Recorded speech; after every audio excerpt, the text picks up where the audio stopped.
Hello po, masayang umaga sa ating lahat, no, mga kapatid ko, kaibigan ko. Sa ngayon, no, welcome back ulit tayo. Nandito tayo sa may fish pan, sa dulong bahagi ng fish pan ho natin. Alam nyo naman guys, i-update ko ngayon kayo bilang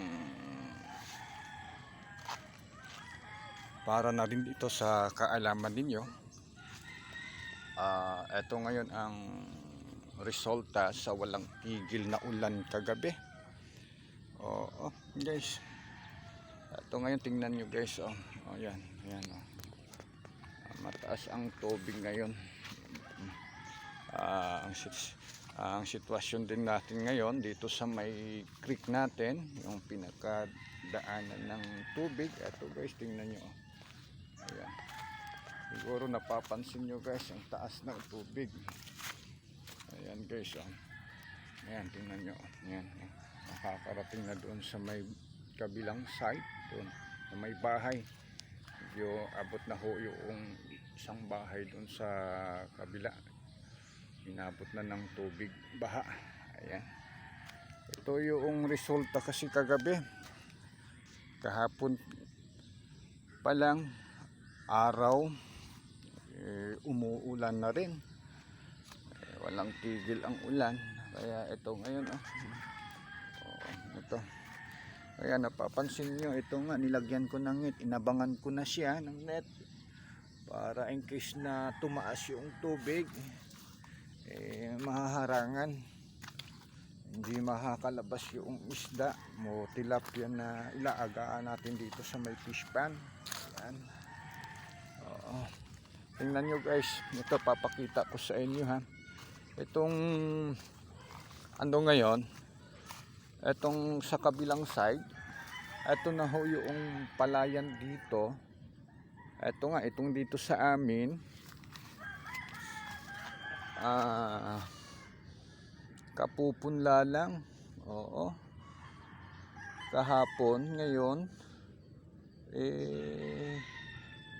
inabot ng tubig, baha, sobrang lakas ng ulan kasi kagabi. Eto nga, katatanim lang nito kahapon. Ayan, ito sa kabilang side. Ayan, puno rin ng tubig. Ayan, tingnan nyo guys, katatanim lang nito kahapon ha. Tingnan nyo naman ang sitwasyon ngayon. Ito yung lagay dito ngayon sa amin. Mataas talaga ang tubig sa ngayon, kaya sana ho wag nang umulan, no. Pero hindi natin alam kasi ang panahon natin ngayon dito ay katulad din kahapon, no. Ayan, tingnan mo, makulimlim pa din ang langit. Ayan, di ba, napapansin nyo guys, makulimlim pa din ang langit. Ayan. Ayan. Pero sana nga, sana wag nang umulan, no, para hindi na talaga umapaw yung tubig dito sa may fish pan natin.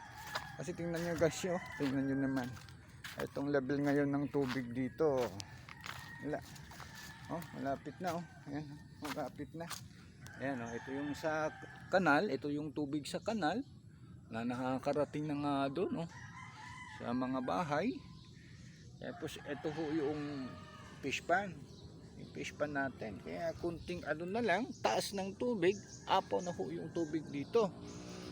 Papasok na yung tubig dito sa may ano natin, fish pan. Kaya yung kabado din tayo, no, kasi may alaga tayong tilapia dito.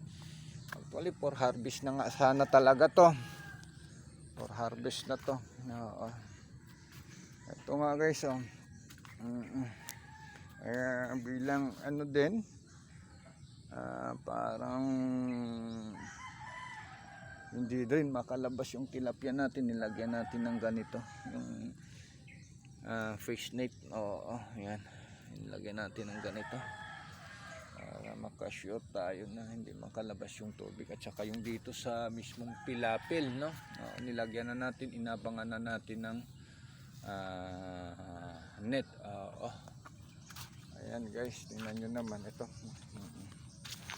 Kalalagay ko lang ito.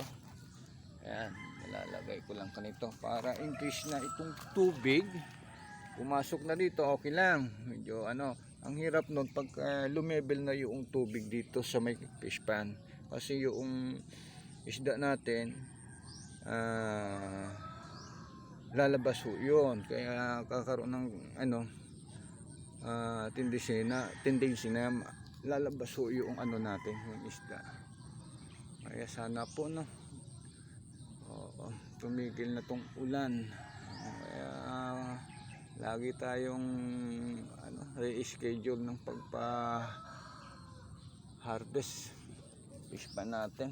Oo. Ano naman guys, okay. Ha?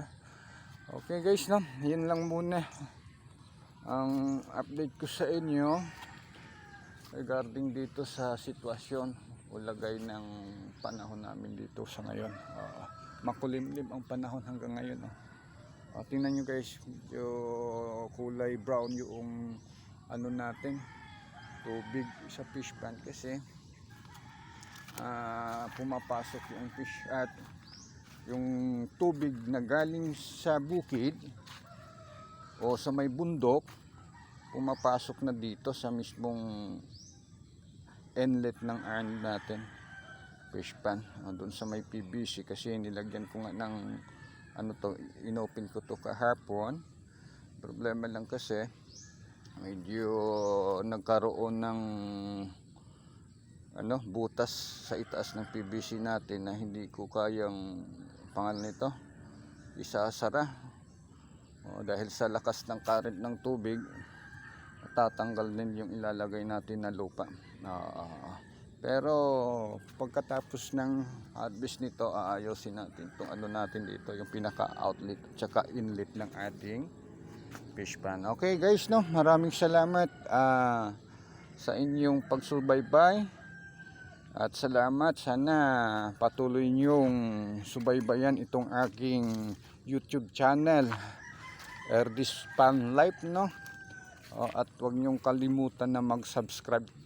Okay, maraming salamat and good luck sa ating lahat. Araw ng Biyernes ngayon guys. Okay, thank you very much. Bye bye.